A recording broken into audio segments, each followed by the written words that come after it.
The horrible conclusion, which had been gradually obtruding itself upon my confused and reluctant mind, was now an awful certainty. I was lost completely, hopelessly lost in the vast and labyrinthine recesses of the Mammoth Cave.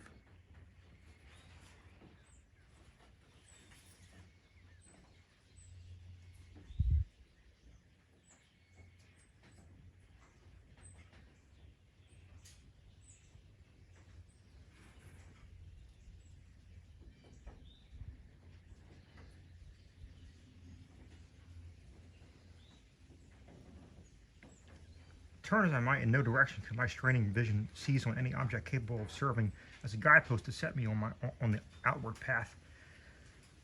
Never more should I behold the blessed light of day.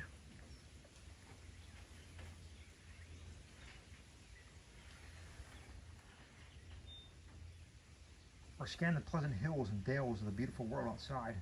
My reason could no longer entertain the slightest unbelief. Hope had departed. Yet indoctrinated as I was by a life of philosophical study,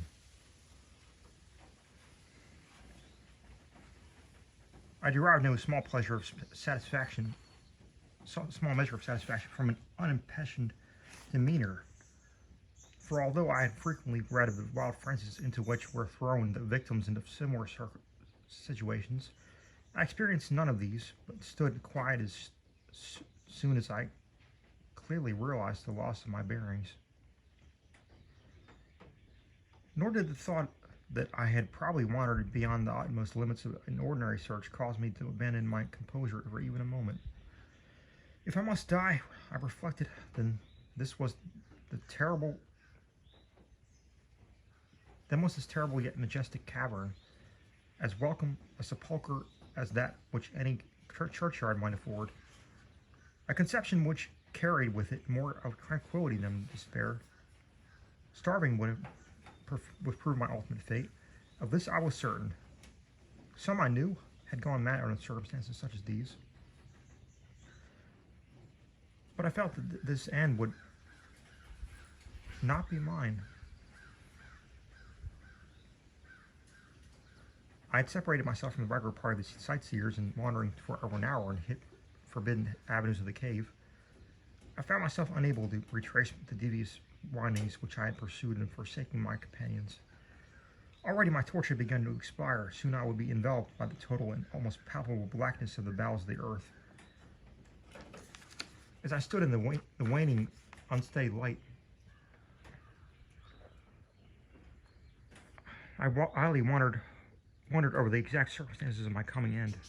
I remembered the accounts with which I had heard of the colony of consumptives, who, taking their residence in this gigantic grotto to find health from the apparently salubrious air of the underground world, with its steady uniform temperature, pure air, and peaceful quiet, had found instead death in strange and ghastly form.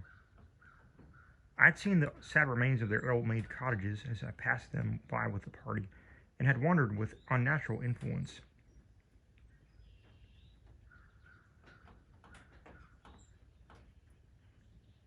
a long sojourn into this immense and silent cavern would exert upon one as healthy and as vigorous as I. Now, I grimly told myself, my opportunity for settling this point had arrived. Provided that want of food should not bring me to too speedy a departure from this life.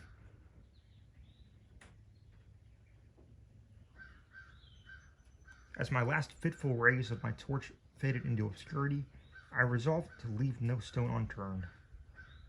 No possible means of escape neglected, so summoning for all the powers possessed by my lungs, I set up a series of loud shoutings in the vain hope of attracting the attention of the god by my clamor. Yet as I called,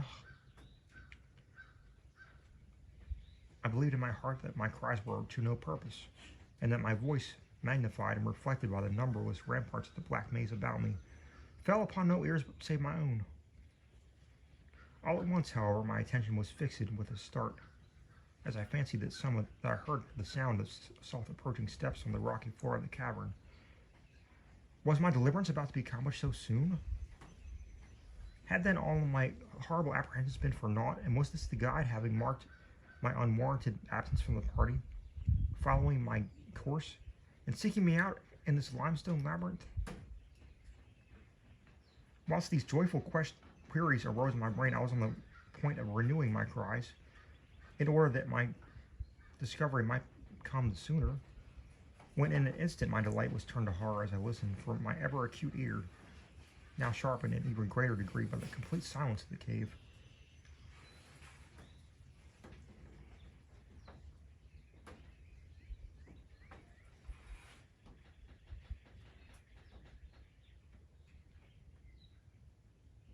Bore to my benumbed understanding the unexpected and dreadful knowledge that these footfalls were not like any those of any mortal man.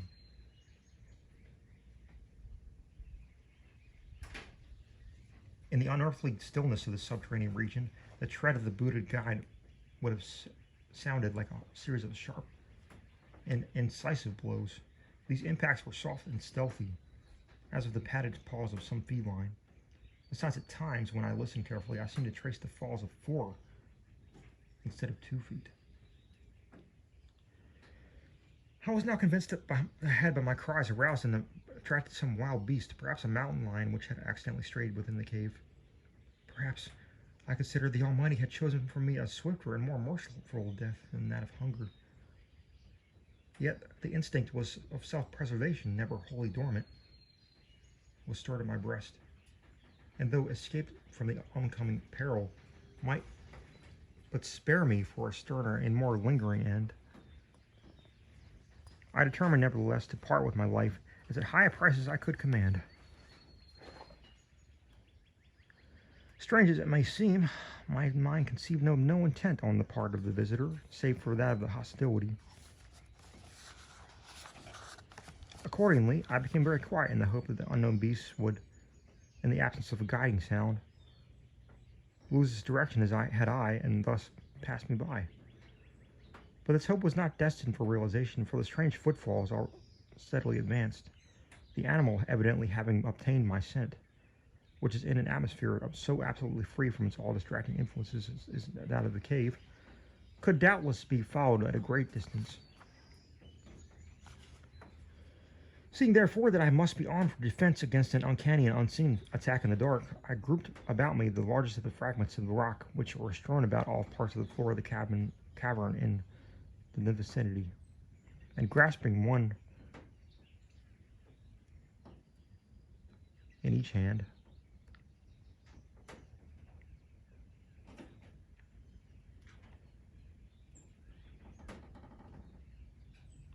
for immediate use, awaited with resignation the inevitable result. Meanwhile, the hideous pattering of the paws drew near. Certainly, the conduct of the creature was exceedingly strange. Most of the time, the tread seemed to be that of a quadruped, walking with a singular lack of unison betwixt hind and forefeet. Yet at brief and infrequent intervals, I fancied that but 2 feet were engaged in the process of locomotion. I wondered what species of animal was to confront me, and must, I thought, be some unfortunate beast who had paid for its curiosity to investigate one of the entrances of the fearful grotto with a lifelong confinement in its interminable recesses. It doubtless obtained its food, the eyeless fish, bats, and rats of the cave, as well as of the ordinary fish that wafted in at every freshet of green river, which communicates in some occult manner with the waters of the cave. I occupied my terrible vigil with grotesque conjectures of what alterations cave life might have wrought in the physical structure of the beast, remembering the awful appearances ascribed by local tradition to the consumptives who had died after long residence in the cavern.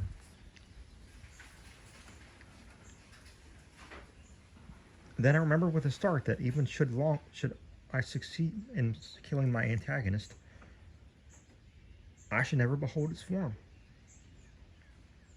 as my torch had been long since been extinct, and I was entirely unprovided with matches.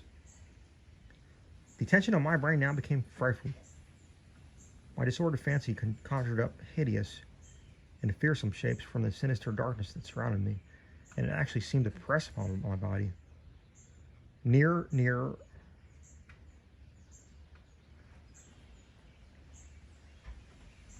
The dreadful footfalls approached.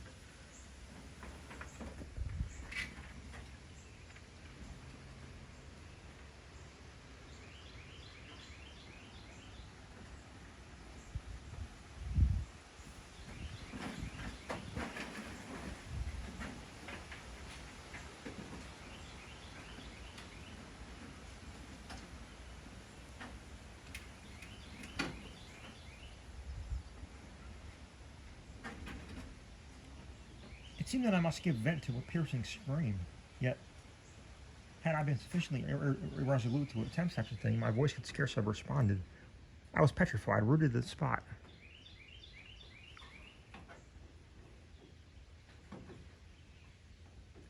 I doubted my right arm would allow me to hurl its missile at the oncoming thing when a crucial moment should arrive. Now the steady pat, pat of the steps was close at hand.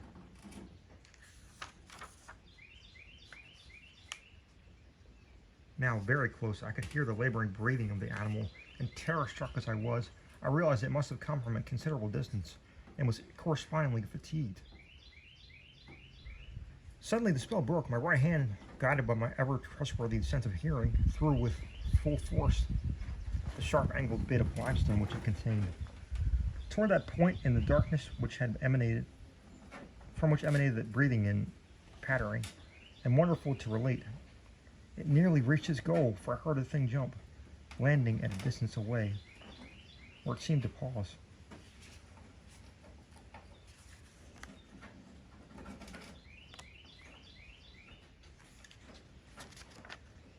Having readjusted my aim, I discharged my second missile.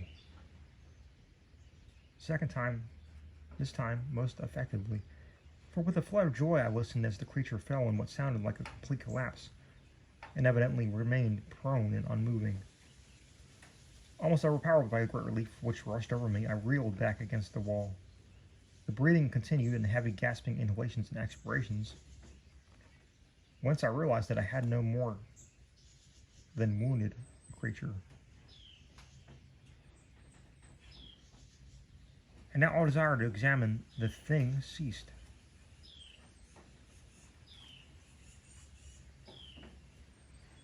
At last something allied to groundless, superstitious fear had entered my brain, and I did not approach the body, nor did I continue to cast stones at it in order to complete the extinction of its life. Instead, I ran at full speed in what was, as I nearly could estimate in my frenzied condition, the direction from which I had come. Suddenly I heard a sound, or rather a regular succession of sounds. In another instant they had resolved themselves into a series of sharp metallic clicks. This time there was no doubt. It was the guide. I shouted, I yelled, I screamed, even shrieked with joy as I beheld in the vaulted arches and above the fainted, glimmering effulgence, which I knew to be the reflected light of an approaching torch. I ran to meet the flare, but before I could completely understand what had occurred, was lying upon the ground at the feet of the guide, embracing his boots and gibbering, despite my boasted reserve, in the most meaningless and idiotic manner, pouring out my terrible story, and at the same time overwhelming my auditor with protestations of gratitude. At length I woke to something like my normal consciousness. The guide had noted my absence upon the arrival of the party with entrance to the cave, and had, from his own intuitive sense of direction, proceeded to make a thorough canvass of the bypassages just ahead of where he had last spoken to me, locating my whereabouts after a quest of about 4 hours.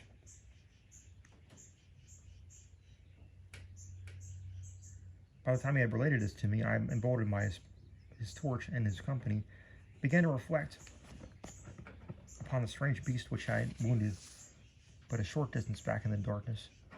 I suggested that we ascertain by the rushlight's aid what manner of creature was my victim. Accordingly, I retraced my steps, but this time only with the courage born of companionship, to the scene of my terrible experience. Soon we descried a white object upon the floor, an object whiter even than the gleaming limestone itself. Cautiously advancing, we gave vent to a simultaneous ejaculation of wonderment, for all the unnatural monsters either of us had in our lifetimes beheld. This was in a surpassing degree the strangest. It appeared to be an anthropoid ape of large proportions, escaped perhaps from some itinerant menagerie. Its hair was snow white, a thing due no doubt to the bleaching action of the long existence within the inky confines of the cave, but it was also surprisingly thin, being indeed largely absent save on the head, where it was of such length and abundance that it fell over the shores in considerable profusion. The face was turned away from us as the creature lay almost directly upon it. The inclination of the lens was very singular, explaining, however, the alternation in their use, which I had before noted, whereby the beast used sometimes all four, and on other occasions but two for its progress. For the tips of the fingers of the toe, long nail-like claws extended. The hands or feet were not prehensible. A fact which I ascribed to the long residence in the cave, which, as I before mentioned, seemed evident from the all-pervading and almost unearthly whiteness, so characteristic of the whole anatomy. No tail seemed to be present.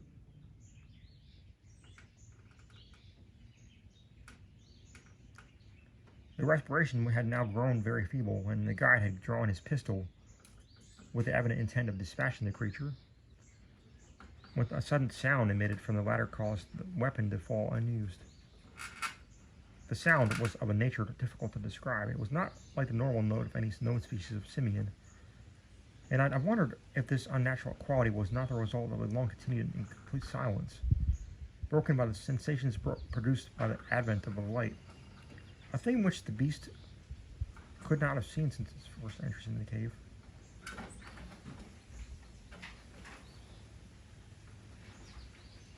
The sound, which I might feebly attempt to classify as a kind of deep-toned chattering, was faintly continued. All at once a fleeting spasm of energy seemed to pass through the frame of the beast. The paws went through the convulsive motion, and the limbs contracted. With a jerk, the white body rolled over so that the face was turned in our direction. For a moment I was so struck with horror that the eyes thus revealed I knew nothing else. They were black. Those eyes, deep, jetty black, in hideous contrast to the snow-white hair and flesh. Like those of other cave denizens, they were deeply sunken in their orbits and were entirely destitute of iris. As I looked more closely, I saw that they were set in a face less prognathous than that of the average ape, and infinitely more hairy. The nose was quite distinct. As we gazed upon the uncanny sight presented to our vision, the thick lips opened and several sounds issued from them, after which the thing relaxed in death. The guide clutched my coat sleeve and trembled so violently that the light shook fitfully, casting weird moving shadows on the walls about us. I made no motion, but stood rigidly still, my horrified eyes fixed upon the floor ahead. Then fear left, and wonder, awe, and compassion, and reverence succeeded in its place. For the sounds uttered by the stricken figure that lay stretched out on the limestone had told us the awesome truth.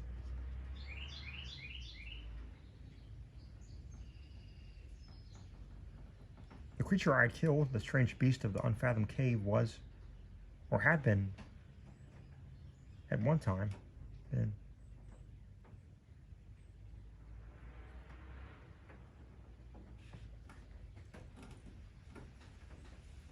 A man.